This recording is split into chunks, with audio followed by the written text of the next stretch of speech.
El analista político Antón Losada ha vuelto a llevarse los aplausos en las redes sociales, tras haberse hecho viral una de sus intervenciones, en el programa Hoy por Hoy de la cadena SER. Debatiendo acerca de las citaciones judiciales, de diferentes fiscales y periodistas alrededor del caso, de las filtraciones de los datos personales de la pareja de Díaz Ayuso, Antón Losada no ha dudado en desmontar los argumentos de la jurista conservadora Elena de la Nuez. Y lo que nos has ido contando en estas últimas horas, la novedad es que este juez lo que ha hecho es citar como testigos no solo a la fiscal jefe de Madrid, sino también al fiscal que fue el que denunció al novio de Isabel Díaz Ayuso. Sí, el juez Ángel Hurtado les cita como testigos el próximo 16 de enero. Son Almudena Lastra, fiscal superior de Madrid, y Julián Salto, es el fiscal de delitos económicos que denunció al novio de Ayuso por fraude a la hacienda pública. Lo hace para reconstruir los mensajes que se intercambiaron con Álvaro García Ortiz después de que la UCO encontrara, recordemos, 0 mensajes en el terminal del fiscal general porque una instrucción del Ministerio Público recomienda borrado de mensajes y cambio de móvil. El Supremo mantiene encausado a García Ortiz y a la fiscal provincial de Madrid por un presunto delito de revelación de secretos cometido al desmentir el bulo fabricado por el equipo de Miguel Ángel Rodríguez de que fue Salto el que ofreció un pacto a la pareja de la presidenta de la Comunidad de Madrid para cerrar su causa cuando todo había ocurrido al revés. El juez anuncia, y esto es importante, Sastre, que este es el último paso antes de citar como investigado a Álvaro García Ortiz y también a su jefa provincial, que todavía no han declarado en el Supremo. El instructor cita como testigos también, esto ya el 21 de enero, a los jefes de prensa de la Fiscalía de Madrid y de la Fiscalía General para que expliquen las comunicaciones que mantuvieron para elaborar la famosa nota de prensa que ordenó cronológicamente las comunicaciones sobre el presunto pacto y que fue el origen de la investigación, que ahora ha mutado y pasa a ser la de conocer a la fuente de la SER que facilitó el contenido del correo electrónico con la confesión de Alberto González Amador que desmentía el bulo. Pedro, gracias. A vosotros. Me interesa, Elisa, especialmente saber cómo lees este nuevo movimiento del juez del Supremo.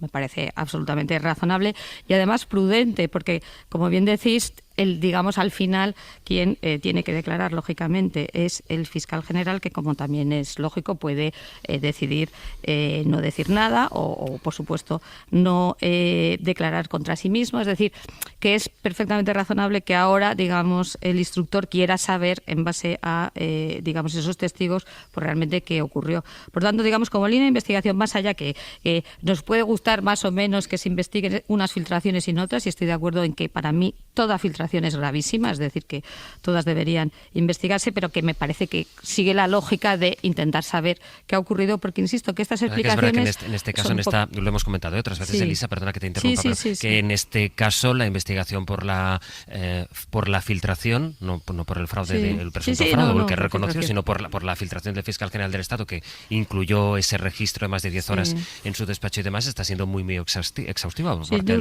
Sin duda, pero también una cosa que tengo que decir es que, siendo todas las filtraciones graves, a mí como ciudadana y como abogada me preocupa particularmente que haya filtraciones que provengan, como me preocuparía que vengan de los jueces, que vengan de la Fiscalía General del Estado. Es decir, es un escalón más en el sentido de que, hombre, se supone que cosa tanto que los jueces... habrá que demostrarse. Por supuesto. Pero que quiero decir que, siendo, insisto, todas las filtraciones, digamos, me parecen todas mal y deben investigarse cuando proceden, por así decirlo, del Poder Judicial o de la Fiscalía General, a mí me preocupan más como abogada y como ciudadana. Pero suponiendo que existan, insisto, claro, que Elisa, eso habrá que investigar. Elisa, tú que eres jurista, aclárame una cosa. ¿Qué es lo que estamos investigando exactamente?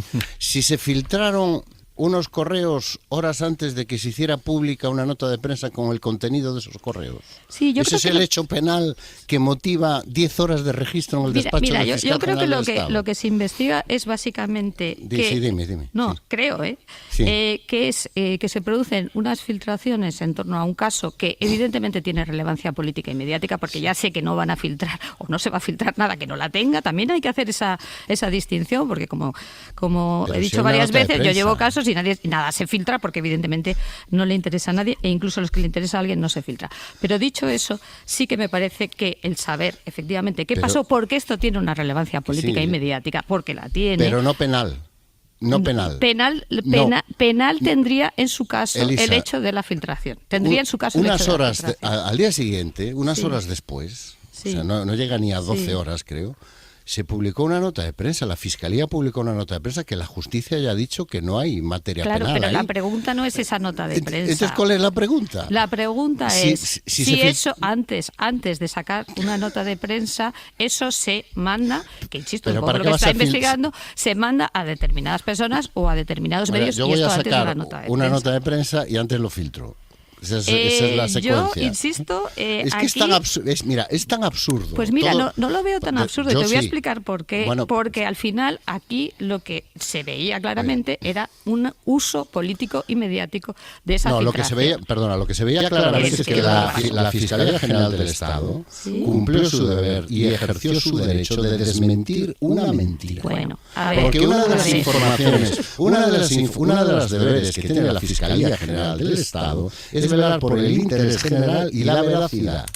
No, la nota de es que la historia hay que contarla completa. Bueno, es que la nota la con Antón y luego Alisa. Bueno, no, quiero decir, esto es una cuestión de hechos. No, los hechos. Estamos de acuerdo que lo que está investigando el Tribunal Supremo con este despliegue, es previo a la nota de prensa. con este despliegue, con este despliegue de instrucción realmente pantagruélico, exuberante, es si el fiscal general del Estado decidió filtrar antes algo que iba a contar en una nota de prensa unas horas después. Eso. ¿Y por qué decidió filtrarlo antes y a quién? Primero, yo creo que eso es lo que se está investigando. Eso es lo que estamos investigando. Correcto. La lógica por la cual yo voy a contar algo mañana a las 12, pero lo voy a filtrar hoy a las 6. Porque entonces ya para que haga una nota de prensa. Yo creo que es diferente una nota de prensa de la Fiscalía que un filtrado previo. Vamos a darle relevancia penal a eso. Me cuesta, pero vamos a darle relevancia penal a eso.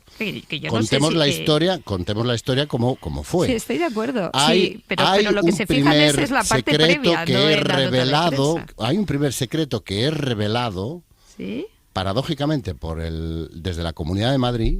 No desde el despacho del abogado del novio de Ayuso, por el novio de Ayuso, sino desde la Comunidad de Madrid, que no sé si tiene relevancia penal o no, pero raro, que cuenta una versión sesgada y falsa en la que es la Fiscalía la que le ha ofrecido un pacto al investigado, y ese pacto, que parece que va a ser aceptado, no se va a llevar adelante porque han recibido una instrucción política que se lo impide. Y ante eso la Fiscalía hace lo que tiene derecho a hacer, que es contar la verdad. Filtrar no tiene derecho a hacerlo. Pero si es que se ha filtrar, producido una filtración. Pero si es ¿quién filtra algo que va a contar en una nota de prensa 6 horas después? Porque una nota de prensa es algo que la Fiscalía puede hacer en su oficial, pero un filtrado previo, que es lo que se está investigando, no se está investigando. Un filtrado previo del contenido de la nota de prensa que voy a publicar 6 horas después. No, porque eso tiene una relevancia política inmediata, mediática, que no tiene la nota de prensa. Insisto, eso es lo que se está investigando. ¿Pero cuál es la relevancia penal? ¿Cuál es la relevancia penal que tiene? Si vas a revelar el contenido del email en una nota de prensa. Pero bueno, voy Joan contigo, pero dejadme. No, pero sí está muy bien el rifirrafe, pero como tú decías, Elisa, lo importante aquí son los hechos, y los hechos es algo en lo que nosotros venimos enfatizando desde el primer día. Sí, porque creo que conviene efectivamente poner los hechos sobre la mesa. Y en efecto, como dice ahora Antón, aquí el origen, o sea, el primero que revela o que da a conocer una información que es mentira es el entorno de Miguel Ángel Rodríguez, que hace circular la información de que la Fiscalía está proponiendo al novio de Isabel Díaz Ayuso un acuerdo. Y que se lo han prohibido políticamente. Y que es, a las pocas horas de que esta información falsa circule, el primer medio que desmiente esta mentira y que cumple, por tanto, con nuestro trabajo, que creo que consiste en eso, es la cadena SER.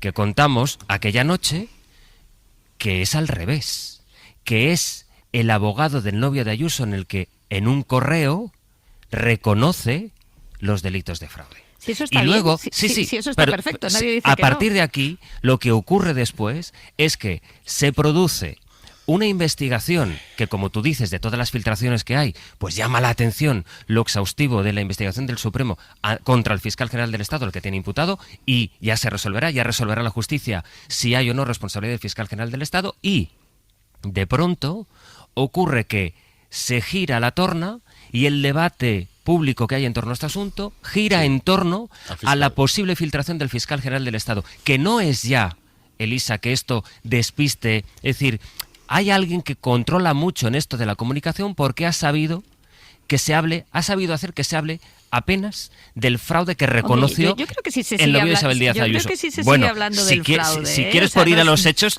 te hago una comparativa de las informaciones en un sentido y en otro. Y acabo. Sí. No solo se apunta a la filtración, sino que el novio de la presidenta de la Comunidad de Madrid, el novio de Isabel Díaz Ayuso, la última acción que hemos conocido de él es que pide que se investigue a los periodistas. Eso. Y por tanto pone en el ojo, en el centro del debate, el secreto profesional. Yo entiendo, Elisa, tu posición en contra de las filtraciones, por supuesto, y entiendo que dices que de todas las filtraciones, pero déjame que esté a favor del secreto profesional, que es, entre otras cosas, el que ha permitido que hagamos, por ejemplo, lo que hicimos el otro día, que fue desmentir un bulo, que era una mentira. Y de momento se está poniendo también en el foco a los periodistas que contaron aquella información. Exactamente.